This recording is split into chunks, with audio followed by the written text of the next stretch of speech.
ایک بار پھر کمرے میں خاموشی چھا گئی۔ باسم صوفے پر بیٹھے بیٹھے ہی سو گیا تھا۔ میں ناشتہ بنانے چلی گئی۔ جب میں امی کے لیے ناشتہ لے کر آئی تو وہ جاگ رہی تھیں اور پہلے سے کافی بہتر لگ رہی تھی۔ باسم وہاں نہیں تھا، شہید اپنے کمرے میں چلا گیا تھا۔ آپ کا ناشتہ؟ میں نے ناشتہ امی کے سامنے رکھا۔ باسم کہاں ہے؟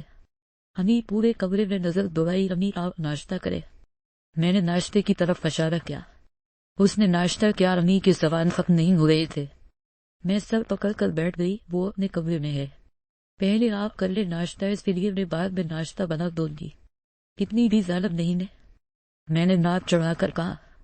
امی گھڑی کو دیکھنے لگی۔ اس پہ کپڑے استری کر دو دانی، کس کو آفس بھی جانا ہے۔ باسم کو کپڑے استری کرنا نہیں آتے۔ امی مسلسل باسم کے لیے پریشان ہو رہی تھی۔ کتنی فکر اور خیال تھا۔ میں اس بات میں سر ہلا کر باہر آ گئی۔ ساری دنیا کی بکواس آتی ہے، بس استری کرنا نہیں آتی۔ میں بڑبڑاتی ہوئی اس پہ کمرے کی طرف آئی تھی۔ دروازہ رات کھولا تھا۔ 2 بار نہ کرنے سے جب کوئی جواب نہیں آیا تو میں اندر چلی گئی۔ اندر کا نظارہ دیکھ کر میرا سر گھومنے لگا۔ 1 منٹ کو میں سن اٹھتی تھی۔ ساری چیزیں بکھری پڑی تھی، کوئی چیز اپنی جگہ پر نہیں تھی۔ یہ کمرہ ہے یا چڑیا گھر؟ میں نے اپنا سر پیٹ لیا۔ باسم وہاں بھی نہیں تھا۔ میں غصے سے باہر چلی آئی۔ مجھ سے 1 منٹ نہ رکھا گیا۔ وہ پتہ نہیں کیسے رہتا تھا۔ جنوری کہیں کا ڈور بیل بجنے کی آواز آئی تو میں غصے سے سر جھٹک کر دروازہ کھولنے چلی گئی، پر باسم وہیں تھا۔ باسم نے دروازہ کھولا تو سامنے حریم تھی۔ باسم دروازے سے ہٹ گیا تو حریم اندر آئی۔ وہ دارین نے بتایا کہ آنٹی کی طبیعت ٹھیک نہیں تو میں ان سے ملنے چلی گئی۔ حریم اندر آتے ہی ہچکچا کر کہنے لگی وہ کنفیوز تھی۔ میں نے ابھی جواب دینے کو منہ کھولا ہی تھا کہ باسم بول پڑا یہ تمہارا اپنا گھر ہے، اس لیے تم جب چاہو آ سکتی ہو، اس لیے کسی وجہ کا ہونا ضروری تو نہیں۔ تم بیٹھو۔ باسم بڑے دوستانہ انداز میں کہہ رہا تھا اور حریم تو ایسے خوش ہو رہی تھی جیسے وہ باسم نہیں بلکہ شاہ رخ خان ہو۔ میرا تو منہ کھلے کا کھلا رہ گیا۔ نہیں، پہلے میں آنٹی سے مل کے آتی ہوں۔ حریم نے مسکرا کر کہا۔ باسم نے کندھے اٹھ کر دیے۔ امی اپنے روم میں ہے۔ مجھے مجبوراً یاد دلانا پڑا کہ میں بھی یہاں ہوں۔ دونوں مجھے اگنور کیے جا رہے تھے۔ پتہ نہیں کیوں مجھے برا لگ رہا تھا۔ حریم مسکرا کر روم کی طرف چلی گئی اور باسم بھی اس پہ پیچھے جانے لگا تھا۔ میں کور پر دونوں ہاتھ ٹکائے اس کے سامنے کھڑی ہو گئی۔ اس نے آگے اٹھ کر راستہ چھوڑنے کا اشارہ کیا۔ دل تو کیا، ابھی اس کے سر پر سامنے رکھا گلدستہ دماغو۔ یہ کیا کہہ رہے تھے؟ تو یہ اس کا اپنا گھر ہے۔ میں اسے گھولنے لگی کہ شاید اس کو کوئی شرم ہی آ جائے، پر وہ بھی صدا کا بے شرم تھا۔ ہاں تو اس کا اپنا ہی گھر ہے، رٹائی سے جواب دے کر وہ جانے لگا۔ میں نے ایک بار پھر اس کا راستہ روک لیا۔ کس حساب سے؟ میں نے چہرے پر مصنوعی مسکراہٹ سجا کر پوچھا۔ یہ گھر اس کی بیسٹ فرینڈ کا ہے، اس حساب سے یہ گھر اس کا بھی ہوا۔ اس نے اطمینان سے جواب دیا اور پھر غور سے میرے چہرے کو دیکھا۔ پر تم کتنا غصہ کیوں کر رہی ہو؟ باسم اپنی تھوڑی پر ہاتھ رکھے پر سوچ انداز میں مجھے دیکھ رہا تھا۔ میں گڑبڑا سی گئی۔ میری مرضی میں جا رہی ہوں۔ میں نے منہ پھیر لیا تو وہ میرے سامنے آ کر کھڑا ہو گیا۔ اب کی بار وہ بہت سنجیدہ لگ رہا گھر چھوڑ کر۔ اس نے آہستگی سے کہا۔ اس نے اپنی ہنسی کنٹرول کرنے کی کوشش کی تھی جو کہ ناکام رہی۔ بھڑ میں جاؤ، باسم میں گھر چھوڑ کے نہیں جا رہی، انہی کے روم میں جا رہی ہوں۔ اس کا قہقہہ بے ساختہ تھا۔ میں اسے دھکا دے کر امی کے کمرے میں چلی آئی اور حریم کے ساتھ بیٹھ کر باتیں کرنے لگی۔ باسم کمرے میں آیا تو اس کے ہاتھ میں ٹرے تھی۔ باسم نے ٹرے ٹیبل پر رکھ دیا۔ میں تو حیران کر نظروں سے اسے دیکھ رہی تھی۔ بیٹا مجھے بھی چائے دینا، امی نے باسم سے کہا تو باسم نے ٹرے سے گلاس اٹھا کر انہیں تھما دیا۔ خالہ آپ کے لیے چائے نہیں، فریش جوس ہے، آپ یہ پیئیں گی؟ امی نے مسکراتے ہوئے اس کے سر پر ہاتھ پھیرا اور جوس پینے لگی۔ یہ چائے تم نے بنائی ہے؟ باسم، حریم نے چائے سب لے کر کہا۔ میں چائے کو دیکھنے لگی کہ کہیں کوئی گڑبڑ تو نہیں۔ چائے بہت اچھی ہے، حریم سب لیتے تعریف کرتی بہت بڑی لگی تھی۔ مجھے تھینک یو، باسم نے ہلکا سا سر کو خم دیا۔ تمہاری شادی جس بھی لڑکی سے ہوگی وہ بہت خوش نصیب ہوگی۔ حریم کو چائے میں نہ جانے کیا گھول کر پلایا تھا کہ وہ باسم کی دم آئے جا رہی تھی، اور یہ شادی کی بات کرنے کی کیا ضرورت تھی؟ بیٹا تمہارے منہ میں گھی شکر، ویسے بھی میں باسم کے لیے لڑکی ڈھونڈ رہی ہوں۔ امی سے تو شادی کی بات پر رہا نہیں جاتا تھا۔ باسم ایسے شرما رہا تھا جیسے وہ نئی نویلی دلہن ہو۔ میں دل ہی دل میں کڑھنے لگی۔ ہاں جیسے ڈھونڈنے سے مل جائے گی۔ میں نے آنکھیں گما کر جل کے کہا اسے چھوڑو، تم یہ بتاؤ تمہیں باسم کیسا لگتا ہے؟ امی حریم سے پوچھنے لگی۔